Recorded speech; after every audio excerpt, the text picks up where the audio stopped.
everyone, and thank you so much for tuning in today. We have an important show today. We're going to touch on some very important topics for our community. We're going to start off with Ebb and Flow introducing our guest. So, Welcome, everyone. Thanks so much for joining us tonight. We have a very informative show tonight, and we'll start off by introducing our first guest, Mr. Cedric Holliman. He is a magna cum laude graduate of Howard University and a native of Baton Rouge, Louisiana. He received a Bachelor of Science in Electrical Engineering and relocated to California to become a member of the technical staff of Hughes Aircraft Company. After a layoff, he pursued the financial planning arena and became a licensed California insurance agent and a registered representative with the National Association of Security Dealers, NASD. He also holds a license in real estate. Mr. Holloman was licensed in the ministry at Faithful Central Bible Church by Bishop Kenneth C. Omer, and he has worked as a decision counselor, conducted monthly services at the Union Rescue Mission in downtown Los Angeles, and conducted various classes for new and existing members. He has served at he has served the Beta Psi Lambda chapter of Alpha Phi Alpha fraternity as vice president, excuse me, financial secretary, treasurer, director of educational activities, and chaplain. So, welcome, Mr. Cedric. We're excited Thank to you for have having me. you. Thank you for having me. Um, Oh, yes, I just applause. That's great. so, you can start off by explaining a little bit more about yourself, as well as telling us about the information that you came to provide us with tonight, please. Okay, tonight we're going to be talking a lot about, are you future focused? With all the things that's been going on with COVID, all the things that are going around the country, gets people distracted and gets them away from thinking about their futures. So we want people to be more future focused, thinking about planning for their retirements, planning for how they want to end up in their older age, how they want to spend their later years. Well, your later years are going to have to be financed because you want to substitute your job for some income that's passive, right? That you don't have to work for.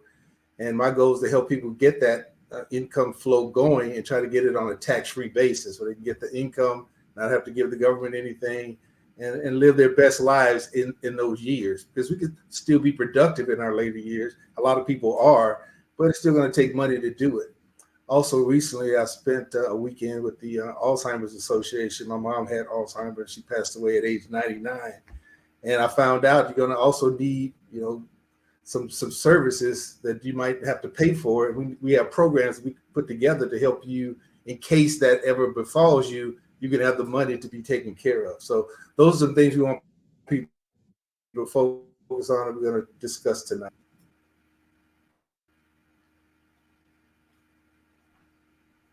Great. Thank you so much for that information. So, next up, we have Mrs. Lynn E. Smith. She is a level marriage and family therapist with over 20 years of outreach and advocacy experience in the greater Los Angeles and metro Atlanta area. She fully understands the importance of working with the conditions of community for one common goal. Lynn's overachieving is to assist single parent homes with meeting particular needs during their time of crisis and transition. Through the years, she has been awarded the opportunity to have worked closely with various faith and community based organizations. Lynn is embarking on a new journey, becoming a writer and author. Welcome to the writing world, Lynn. Thanks so much for being on the show tonight. So, tell us a little bit more about yourself and give the audience the information, please. Yes. Hi, everyone. Thank you again, Q, Drea, Miss Ebony, and pleasure meeting you, Cedric. Thank you for having me tonight. Just to kind of give you a brief synopsis, thank you, Ebony, for introducing me. But just to elaborate a little bit more, I've been connected to outreach all of my life. This is something that I honestly, wholeheartedly believe that I am definitely passionate about and purpose to do. And because I do have grassroots within certain communities, born and raised in Inglewood, California, at one particular time I've served many years in the greater Los Angeles areas, working with a lot of underprivileged and underserved families, people that are transitioning from homelessness, domestic violence shelters, and those that were actually transitioning from being incarcerated as well. So my overarching goal is to just emphasize the importance of community and family and resources, and making sure that they are available to everybody. We all see the same things that's going on in this world and in society, and it's not always favorable for us. So it's important that when we do have the knowledge, and that's why I'm so grateful for Drea, because she's so resourceful and she always makes sure that she brings the information and gets us involved as friends and family. So again, thank you for this opportunity. And my primary goal and focus is to make sure that we know what tools and resources are available to make sure that we are whole and healthy in every aspect of our lives. And I firmly believe that that's what a part of prosperity is, not just materially, but making sure that every aspect of your life is solid. And that's it for now. Well, we definitely agree with the information you've provided so far. We're grateful for your service in the community and everything you've Thank you. done. And we're very excited to have you here. So I'll pass the mic back to you, Miss Drea. I want to thank you guys for sharing that. And I believe that edification is very important, and knowing that exactly what you do and how we introduce each other is very important, because don't want to be misinformed. So thank you so much, Ebony, for giving that brief synopsis of who they are, and then you guys going on to explain more in detail. So we have a couple of questions we want to start off with. So we're going to start with the first question for Cedric. Where is my questions? So we talked earlier a little bit about the way we're going with the Social Security and where it's going, and it's not the same as it was before. So can you touch on a little bit about that?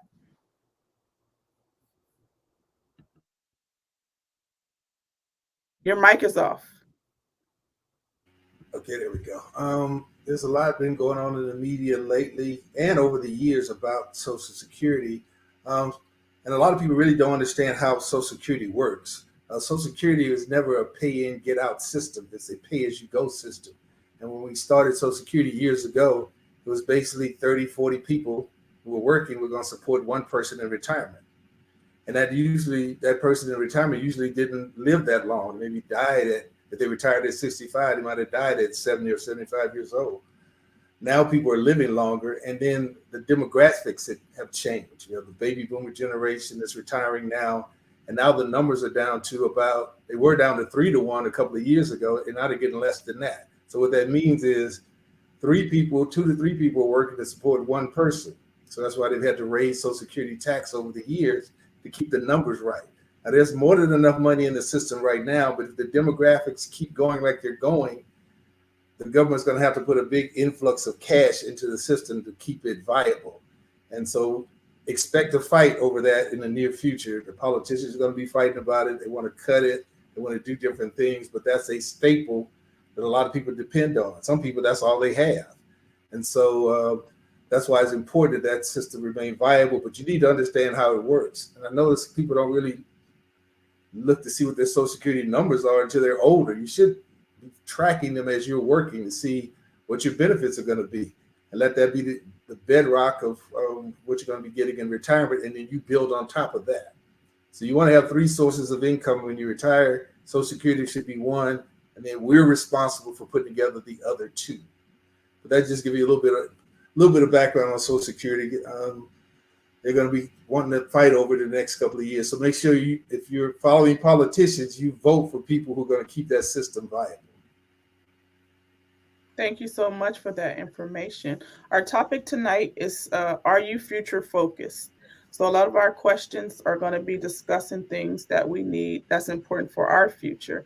And the next question, we're going to send it back to Evan Flo, and she's going to ask the next question.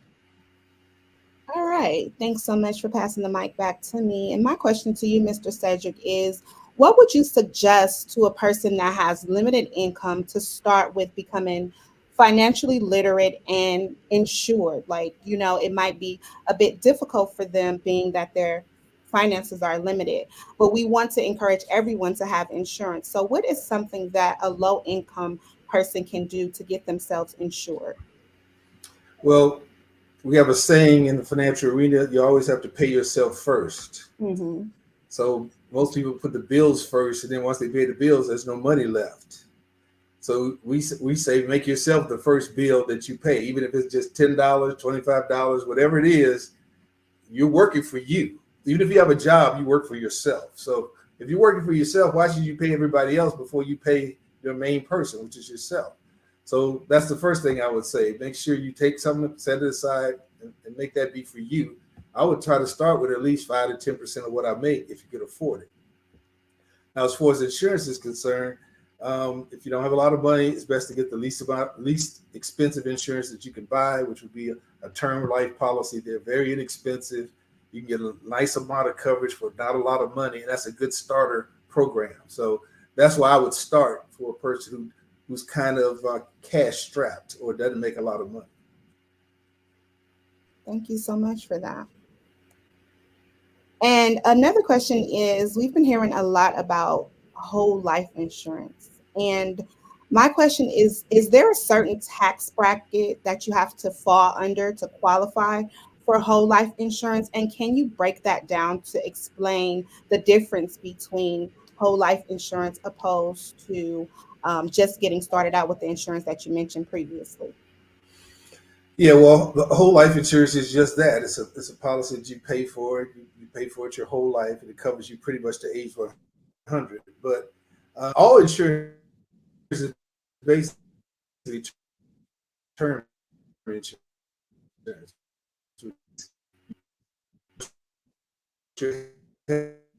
It's a little extra while you're younger.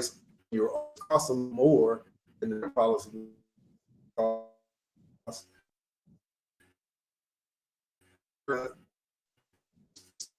a great price of either any to like because you're going to get paid if you have a whole life policy and you keep it up. You know the company's going to eventually have to pay it out. With a term policy, the term eventually ends. If it's a 10-year, 20-year, 30-year, that comes to an end, and then you have to renew it, and then the price will end up being more than the whole life policy would have been in the first place.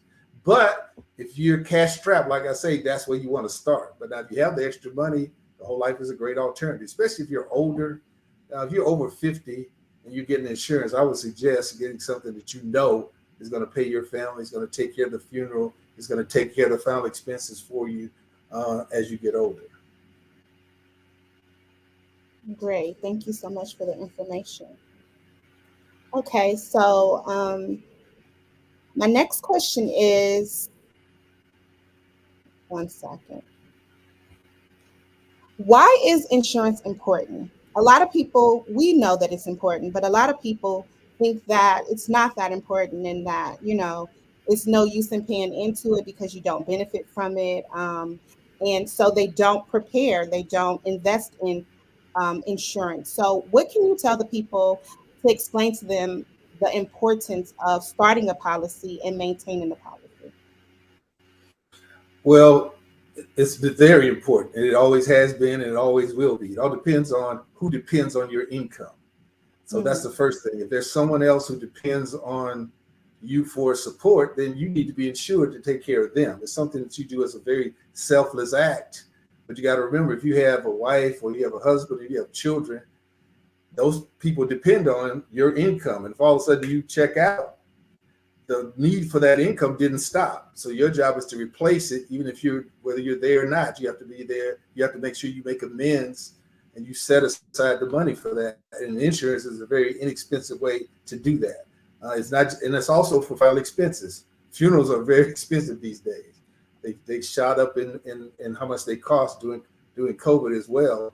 So you want to make sure you have it at least for that. You want to make sure your bills are paid off if you pass away, so someone else doesn't have to pay for them. If you have a mortgage and you qualify with another person, well, if one of those persons is taken out, how can the other person pay that payment when they qualify with you? So you got to make sure that you either have that house paid off if you pass away, or you leave them enough money where they can continue to pay the payment while you're gone. Also, if you wanted your children to go to college, that's another reason you want to leave the money behind for them.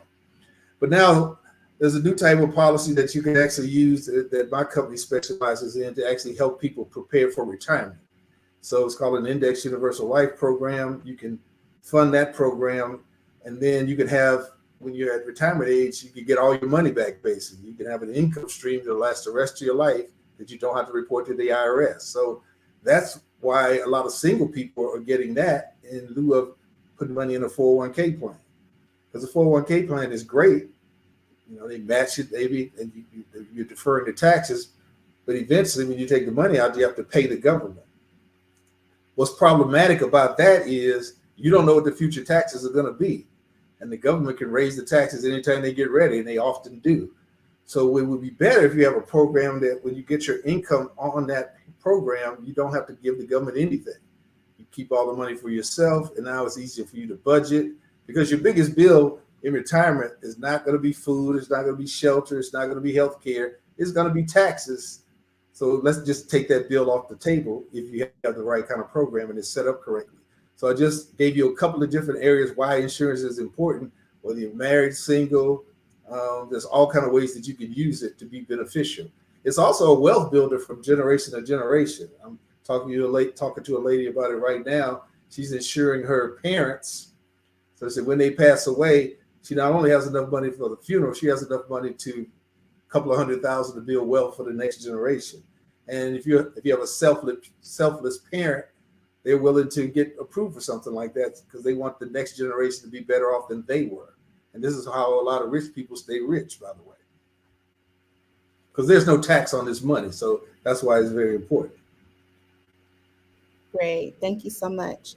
So we're going to switch it over to you, Miss Lynn, and tell us a little bit about therapy. Can you tell us why do you feel that therapy is so important for the Black community, or just people, period?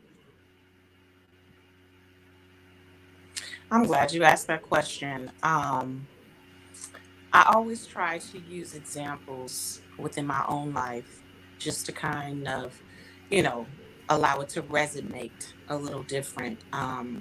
So for me, growing up in church, and I'm sure a lot of us, you know, grew up in faith-based communities and faith-based families.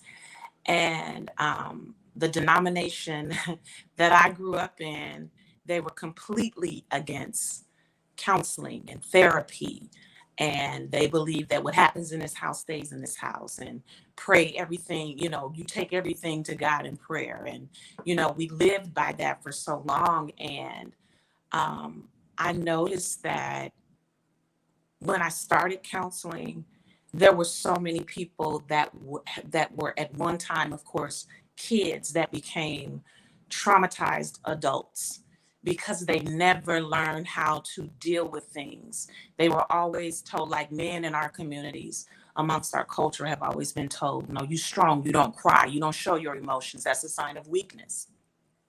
And through the years, you've seen women even take on that type of persona or that type of, you know, attitude, like, I don't need help, I'm good, you know, I'm going to keep it moving and keep it pushing. But I'm telling you, as we look at the conditions of our society, we see people are losing it by the second. And a lot of it has to do with people being afraid of being vulnerable, and them being able to say, hey, I'm not okay. And I just think that amongst our community and within our culture, we really need to encourage people to seek help before we can become focused and, you know, fueling our, you know, being faith fueled and future focused. We got so many things on our plate that we're not attending to. That's why most of us, by the time someone passes away within our family, we're doing GoFundMe pages and we're frying chicken dinners and fish dinners at the churches, because we're not prepared.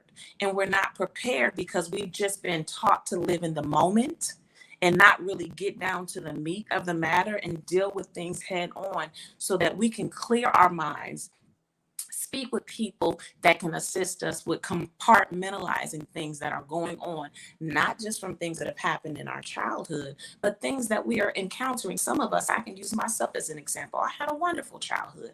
I didn't start experiencing trauma until I became an adult and got married. So, again, I think that it's just really important for us to see the need for healthy minds. And again, it does nothing for us to acquire all of this wealth, right? Or to get all of these different things going for us, and we're not well here. How many people have we seen as of late, recent, over the last few weeks and days, that have committed suicide? And it's like, what happened to them? They seem to be doing okay. One of my friends dropped something in our chat. It's about 13 of us on there. And she said, don't forget about your strong friends, because they're not always strong. You know what I mean? So I would say that we need to really encourage one another to seek the help that we need. I'm so grateful to God for the sister circle of friends that I have. Some have been with me since I was young. Some I've gotten along the way in my midlife. And now that I'm where I'm at, God has put new people in my life to check on me, because I'm going to be honest with you, I'm not always okay. But I thank God that I have my faith that centers me, and I've learned to speak out to say, hey, even as a we need counseling as well. We need help.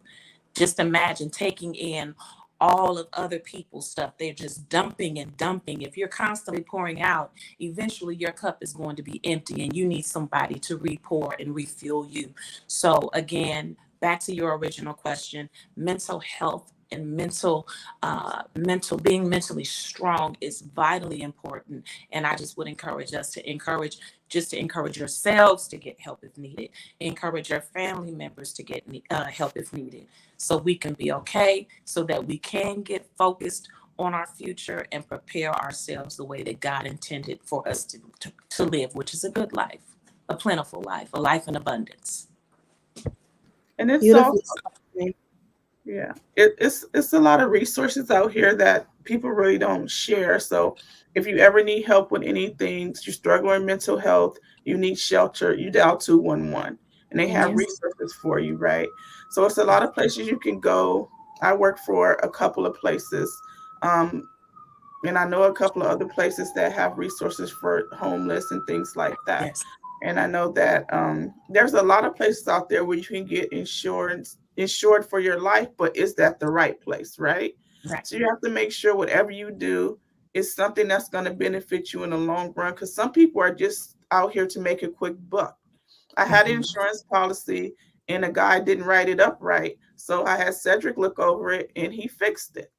Right. So, and then we have friends like, you, Lynn, and Ebony are really great, beautiful women.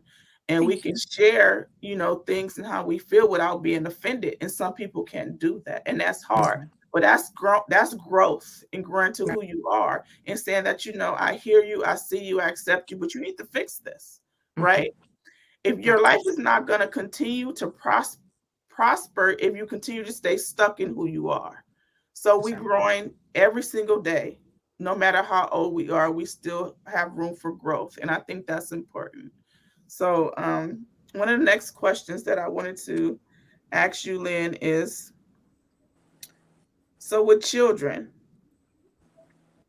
I know we all have kids and we feel like sometimes it's not important. So we dismiss them and they deal with a lot of mental health issues. I worked in facilities where they were like, well, kids don't have stress. But we never know what people been through, right? So how do Mhm. you deal with a situation with a kid or your own child when they're going through something? How do you make them feel comfortable with coming I to you? think absolutely. Thank you for asking that question, because I'm raising a teenager now, and what's so interesting is that a lot of my friends, they started before I did. So I'm like one of the friends that started a little later. My friends, they have grandbabies, and they're like, "Oh, you'll get through it." But I remember some of them used to be like, "You're gonna always love your kids, but it's gonna come times where you don't always like them." I was like, "Oh, no." But kids, they go through so much. They grow through so much. And what and how we were raised back in the day, it was like our parents said what they said and that was it, right? We didn't really have a platform or that safe haven to really come and talk to them about things that are important like sex and drugs. And I mean, to them it's like your mind shouldn't even be on stuff like that, but it's like this is what we're dealing with. So just imagine, I graduated from high school in 1990. My daughter is in the ninth grade now. So what we did not have access to, which was phones and all of that stuff and the internet, now they have so much more stuff that they're exposed to, and they're constantly comparing themselves to other young people or feeling like they have to be a part of everything that's culturally accepted just to feel a part of something. And I think it's so important that we affirm our kids and let them know daily how important they are and how loved they are, so that they don't have to go to these outside sources to try to be accepted or to be validated. And I think it's important for us to let our kids know, hey, like I tell my daughter, we are life partners. I'm rocking with you until the wheels fall off. I don't care if it's something that makes me mad, angry, want to fight, whatever. You come and you talk to me because I have your best interest at heart. These people that you've been knowing for 2.7 seconds and only been on this earth for 1.2 seconds, trust me, they're not going to give you sound advice that can keep you from a catastrophe or something very bad happening to you. So I think just having that open line of communication that we probably more than likely did not have is completely important. Like, I'm the mother that check in with my daughter, her friends, my nieces and my nephews. It's nothing for me to say, where are your joy levels at today on a scale from 1 to 10? How you feeling? What's on your mind? You look a little bothered by something. Did anybody say something to you that was inappropriate? Did anybody do anything to you that was inappropriate? Did anybody make you feel like you didn't belong? So I talked to her about these things. So I think it's important again, for us to have that line of communication with these young people, to let them know, hey, I'm relatable. We got to start disclosing some things to these young folks, because when we come across as if we've not done anything wrong and that we've lived this perfect life, that causes them to be a little bit more resistant. And we really have to, the last point, we have to make sure that we let them know that there is always hope. I tell my daughter, there is always hope in every situation. You don't have to resort to feeling as if you are at your wit's end, or that you don't have anybody to talk to or anybody that loves you. Never cut yourself or harm yourself or feel like you need to take your life, because your life is worth living. You're important, not just to me, but the creator that created you. You're important to him most of all. And when he created you with destiny and purpose in mind. And in order for you to fulfill those things, you have to be here on earth in order to do that. So again, we have to just be here for our young people. I tell my daughter, if you need counseling and I'm not the one, I have insurance. It's okay. I'm not going to take it personal. I just want you to be able to sit down and talk to somebody that's not going to judge you. That's not going to be like, no, that's not right. They have no dog in the fight. They can help you to compartmentalize your thoughts and help you get on a healthy track and give you some resources and tools that you need to deal with where you are in your 15-year-old life. So I hope I answered your question. Yes, ma'am. Thank you so much for that. And I And just we're want to piggyback off of that, not to cut you off, I apologize. But as a parent, I just wanted to say that it is very important to give your children a voice and an opinion and create a dynamic that they do feel comfortable to come and speak to you. Also, it's very important as parents to validate the children just for being themselves. They don't need to earn an A. They don't need to do anything remarkable, just for you to let them know how important they are, how much they matter, and how much you love them. It's also very important to let them know, like you said, that we're human, and as parents, we make mistakes as well. And that's why I feel that therapy is most important for the parent so that they can identify when their child is in the need as well. Like an old saying used to say that my grandmother would say, the sins of the parents fall on the child.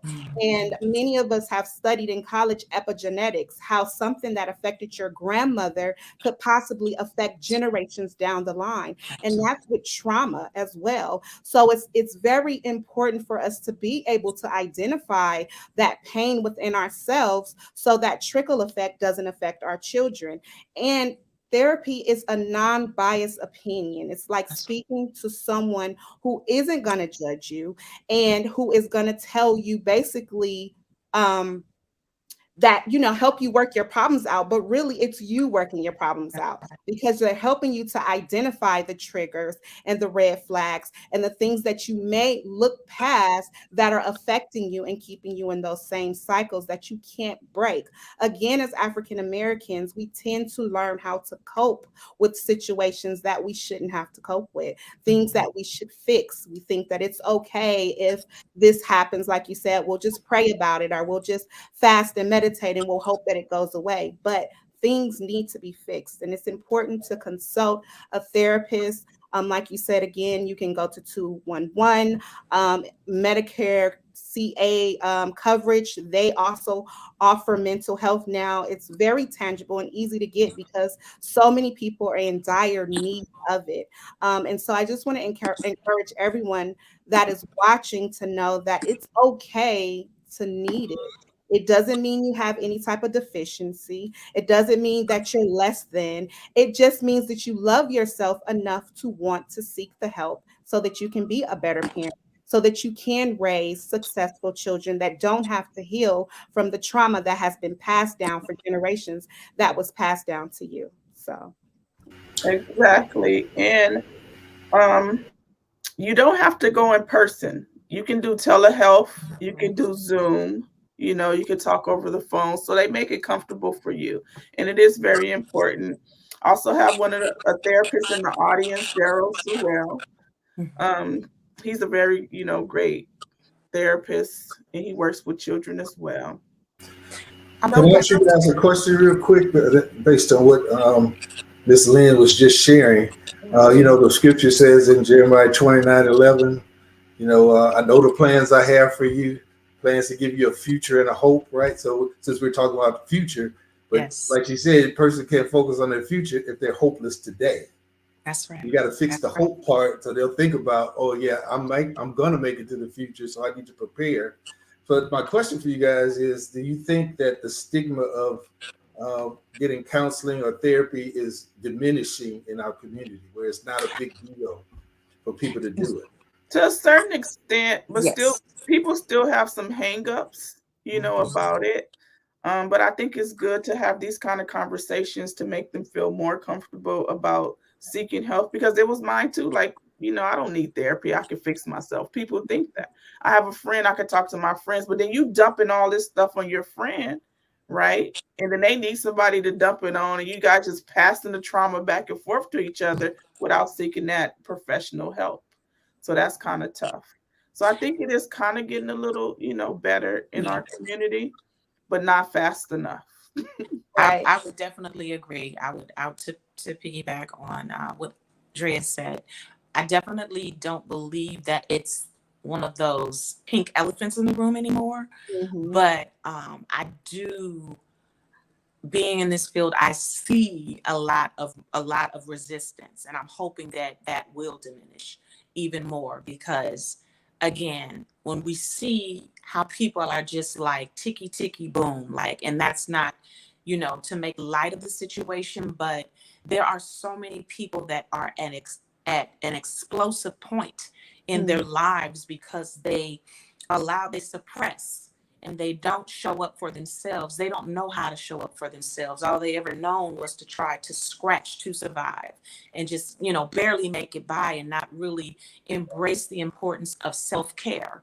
And I just believe that the more we get the word out and the more we encourage even our friends and our family, to just get help if needed and to not feel embarrassed or ashamed about it. And it's not, that you don't trust God. It's not that you're not spiritually connected. I believe that not only are we supposed to be spiritually connected, but that we should also have some type of common sense. We can't operate in the spirit realm at all times. Sometimes we need to know how to take natural resources and tools and do what we need to do, because I do believe that there are some things that will show up for us, but sometimes we got to show up for ourselves as well. We got to vote for us and just show up. And I think that the process will begin to start. And once we trust the process, that eventually in time, the more we're able to work through things and really deal with the truth of where our reality really lies, we will be okay. We But are a that's the strong issue folk. too within our community, the trust, right? So Yeah. you befriend someone, you share all this information just in turn for them to turn around and use that against you. So that's kind of tough to trust the next person, right? So we were talking earlier about having discernment, and and that's very important. You want to try to give people grace or give them the benefit of the doubt and not judge them on what others did, but sometimes it's kind of difficult if you continue to have every relationship is trauma, trauma, trauma, trauma, trauma somewhere. So when does it stop? So then you start looking for these different signs. I might say something or do something that triggers you from another relationship, right? And then because we're not communicating this, which I appreciate you ladies, because we have great communication, right? Wow. But if you don't have that with that person, then that causes a bigger issue. And then you're just like, you need an outlet, some kind of hobby, something. So we have poetry, myself and Ebony. And speaking of poetry, we're going to take a little poetry break real quick. And Ebony Floor is going to bless the mic with one of her poems. So let's Amen. go. Let's Well, go. you Go. threw me on in the mix real quick. Yes, ma'am. So I was looking for my poem on mental health, and that poem came about because in therapy, um my therapist knew I was a poet, so she would encourage me to write about just different things that affected me. And she would give me homework, and she told me to write about mental health one day. And so I wrote about Piaget's theory and how it affects us in unconditioned stimuluses and things of that nature, but I can't find it tonight for some reason. So I'm gonna say that let's see what I'll read tonight. Give me grace and a quick second to reflect on the poetry.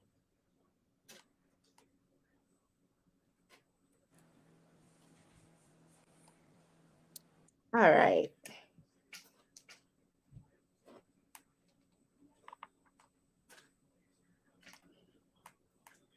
So this one here is called What Do You Say of a Broken Rose? What do you say of a broken rose? Of a rose broken?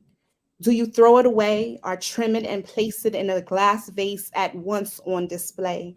Or a disgrace that lies in trash cans filled with rubbish? Can you see her wilting, layers of silk and chlorophyll leaves that become nothing? But depending on the hands and eyes that may lay upon her, she will bloom again. One must be a believer, a mother, a nurser to health, a rescuer. The other is not a dreamer. She cannot see what lies ahead. She cannot remember the beauty now reeking of death and dying, defying the rose that once stood tall, thrusting towards the sun, now facing the dust from which it grew.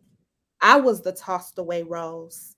I was the broken stem. I was the empty garden, vast and longing for love. I was the discarded rose, unable to cope with the plucking. And whom was my gardener, you may ask? Who watered me? Who picked me out of trash cans? Who grabbed me out of streets piled to capacity while I wept? Who saved me? It was sun and rain and lights. It was fight. It was surrender at times. It was divine intervention and wishing to grow towards the sun again. It was the Most High that was my friend. It was flax soda in green cans that read ginger ale added, making the water a little sweet, rebirthing a new me. I grew and knew that flat soda and sun and the Most High One would be my remedy. Towards the sky I'd go, free from bondage and expectations, free from misery, with peace encompassing and grief dissipating. Slowly but steadily arose, crooked, growing out of concrete. Would you marvel at nature's way of living, a constant of giving back to roses, discarded and thrown, not grown at home in God's secret garden? I am a chosen rose, unplucked. I forever grow.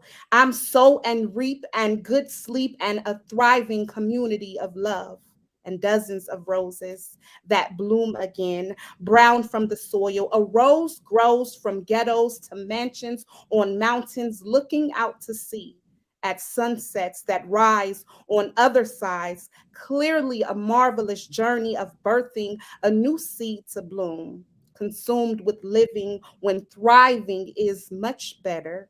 A rose grows unplucked, and you stuck in between, cutting her down or watching her appear in this very spot every year without fail. A smell that lingers until spring arrives, or you could just leave her in this pile to die and wilt until she is no more. But then again, that would be like having the key to inevitably let you into heaven's door and never entering. Behold the rose that grows out of ghetto and concrete streets, blooming beyond capacity, reminding me of a new day. I found a new way to grow, focusing on my own approval. So, what do you say of a broken rose? I say, let her grow. Thank you.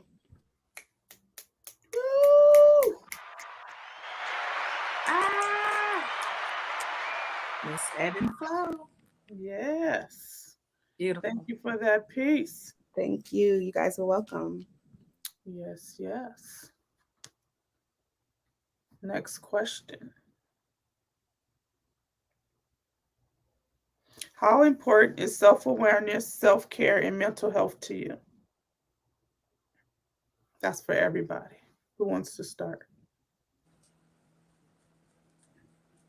Ladies first. I'll go ahead and go since the mic is still a little hot, right? I think that therapy is most important. Despite the bias in the community, and the, everybody thinks, you shouldn't go. It is most important. Therapy saved my life.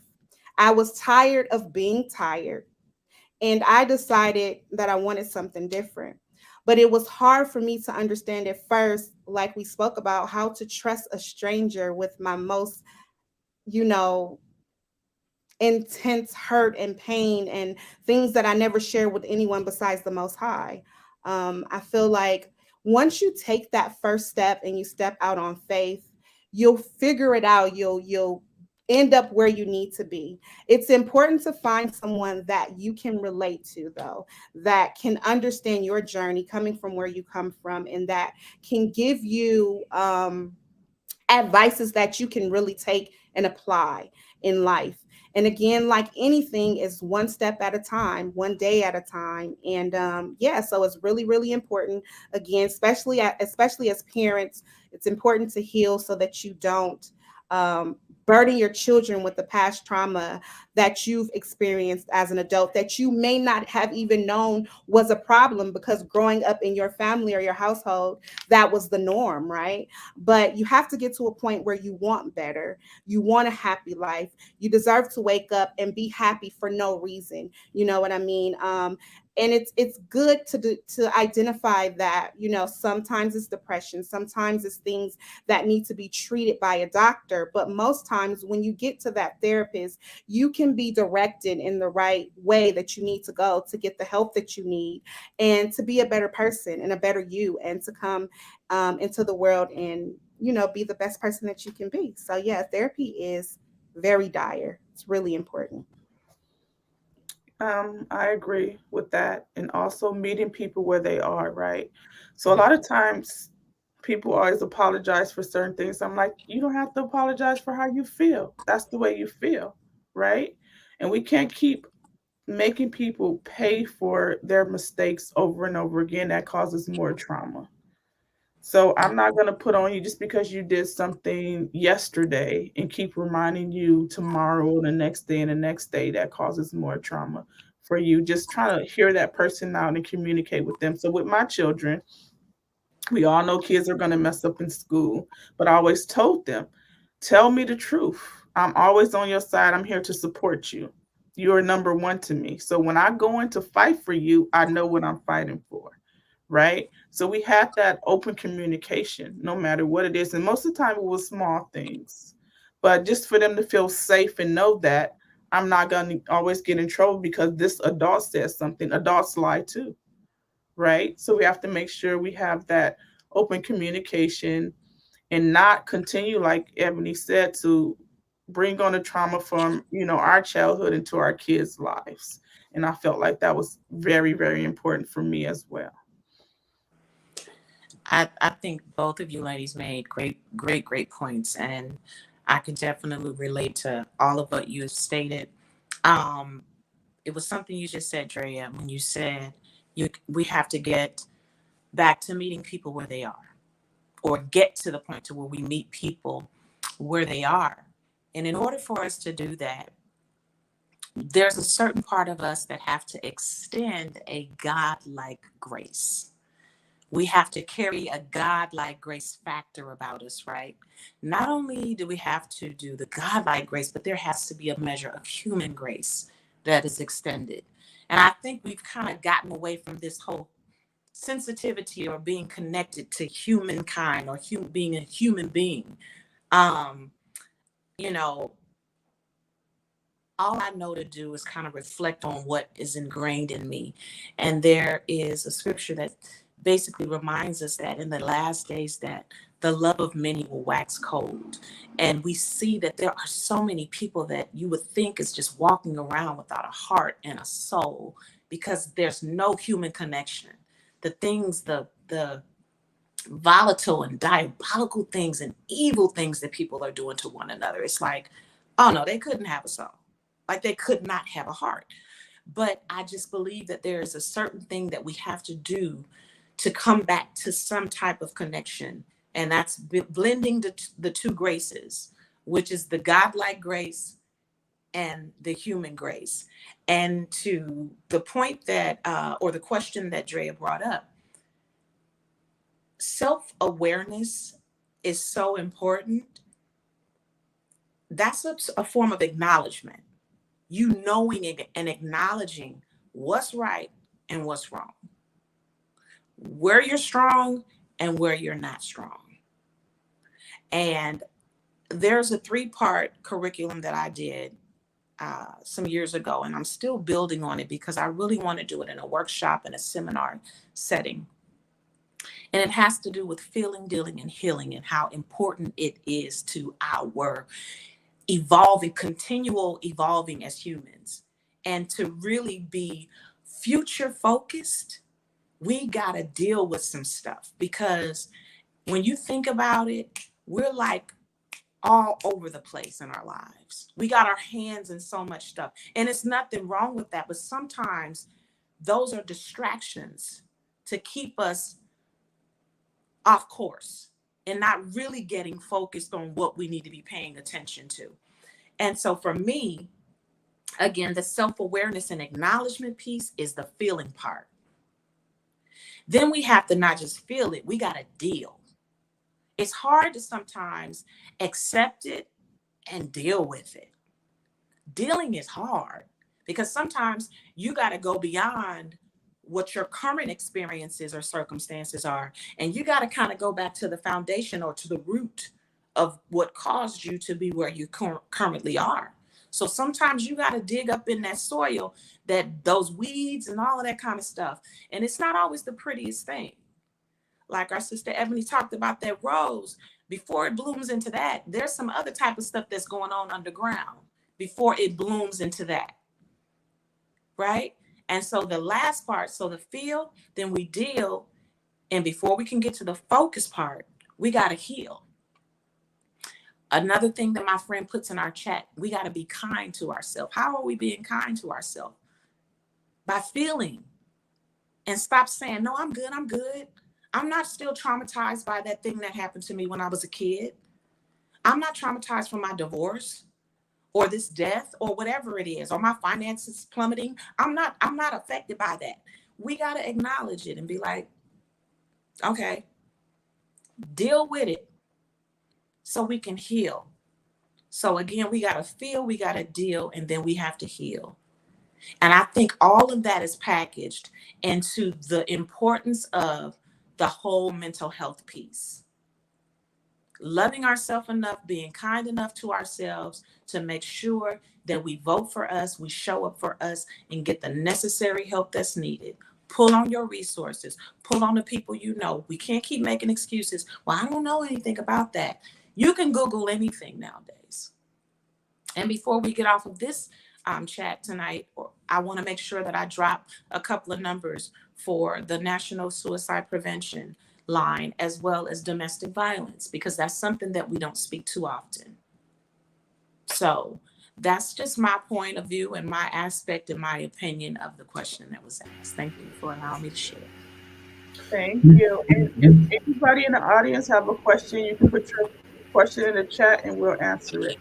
Okay, so You mentioned about self care, and now I want to circle back to one of Ebb and Flow's scriptures. She said was the sins of the fathers are visited upon the sons to the third and fourth generation of those who hate me. So Mm. what we've been taught about this is that it means the sins of the fathers and the mothers become the tendencies of the children. So in other words, what they did do, you might do, or your children might do, because it's in your bloodline, like you guys talked about earlier. So first of all, you got to be self-aware of what your family lineage is. What kind of problems did these generations have before you? And that's why it's good to go to family reunions and actually talk to these people. Now, tell me the truth about Uncle Fred. What was he really like? Tell me the truth now. Don't hide it. Was he an alcoholic? Was he a wife beater? Did he go to jail? Just tell me the truth, because that could be a tendency that I might have to deal with. But if you don't tell me, I won't know how to work with it. But now the question was about self-care. Once you're aware that you're having some trauma, some tension, and you don't have time to get to the counselor yet, you got to practice some things that are going to make you feel good now. That's what I call it. So you already know what some of those things are. For me, it might be, okay, go take a walk out in the park someplace in the sunshine. That would make me feel better immediately. Go take a walk by the ocean. We have the ocean right here in LA. Most of us don't even go look at it most of the time. But if you just go take a walk by the ocean, and just look at how vast that is, that just makes you feel better. I had some recent little tension a couple of weeks ago. I had to go get a massage to get the tension out of my body, right? Well, if you know those that's what you were asking about, self-care. Well, that's just some quick examples.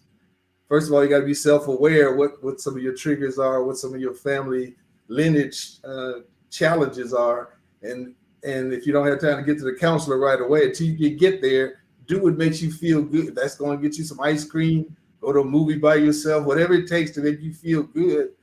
You can change your mood just by practicing these self-care things, but you got to know what they are. And you got to know it's okay to do them. You don't have to feel guilty because you want to go take the afternoon off and go see some film that just came out and nobody knows you're in there. Okay, but that makes you feel good. So now you can deal the next day when you get back to work. yeah, a healthy coping skill, an outlet, Coping skill. That's good. Yes. Coping skill. Definitely. So we have that, right? So we write, we do poetry, we come here every Thursday. We share. And we give each other grace, Yes, right? We exactly. give each other grace. We lift each other up, Mhm. and we allow ourselves to feel what we need to feel in that moment, but we don't become And let it trapped, go, right? which And is we very don't hold on to that, right? Because important. if I'm upset and I'm mad, it's not hurting you, it's hurting me, Yeah. right? So Uh-huh. I'm dealing with that internally. And that causes other conditions, health conditions, and things like that. And that's what people don't understand, right? So it's a lot of things that we have to practice and learn how to just let things go and be calm, you know. And, those words matter. Hmm. Words matter. I Oh mean, yeah. just when Ebb and Flo was doing her poem, I was like, yeah, okay. They just changed my attitude Yeah. just listening to it because the words make a difference. They make a difference. Yes. They do. They do. Lynn, did you write a poem for us? No, ma'am. I have wrote a poem Miss Dre today. got one. Don't you have one, Miss Dre? Yes, Miss Drea, we're gonna bring you Yes. to the I mic to wrote this bless us poem real tonight. quick. Yeah, real quick today about the topic. And I had another one that I had wrote earlier, but this one is we need wellness in our present life.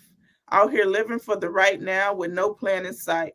Our people are dying left and right, addicted to the fast life, always putting off everything into tomorrow. I'm going to look into that plan. I heard about insurance. I don't need that, man. I'm young. I'm alive. I'm going to live a long time. Until next week, tragedy. The phone rings. Cries of terror, not my baby. Bodies lowered into the ground, and now everybody weak, crying and yelling while my baby had to go. Standing on corners and begging for money, praying in churches for grace. Ending our existence, finding ourselves in liquor stores, giving up on life, no plan in sight. Time to focus on life. Plan for the future. Let's get it right. Yes, you. Let's live this life with the plan and sign up. Go, Drea. Ah. Yeah. Nice. Awesome. Thank you so much for that much needed piece, Queen. You're We really appreciate it. welcome. You just did that just right before the show. Yeah. I don't know how you guys are awesome. You can do that. Yes.